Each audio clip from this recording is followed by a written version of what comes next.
నమస్తే clue today న్యూస్కి స్వాగతం.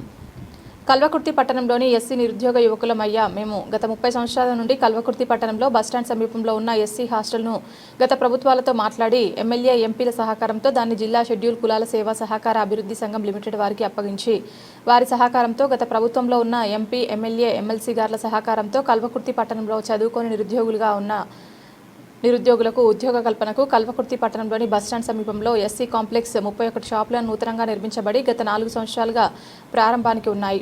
కానీ ఆ యొక్క షాపులను ఈరోజు 23/2/2026 నాడు కల్వకుర్తి పట్టణం మరియు మండలం నిరుద్యోగస్తుల దరఖాస్తు చేసుకోవాలని అన్ని జిల్లా షెడ్యూల్ కులాల సేవా సహకార అభివృద్ధి సంఘం లిమిటెడ్ వారు నోటిఫికేషన్ ఇవ్వడం జరిగింది.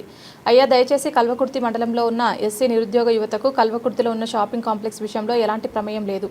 వారికి రాజకీయంగా గ్రామాల్లో యువతకు ఎంపీటీసీ, జెడ్పీటీసీ మరియు గ్రామీణ ప్రాంతాల్లో ఎన్నో ప్రభుత్వ పరంగా లబ్ధి పొందుతున్నారు.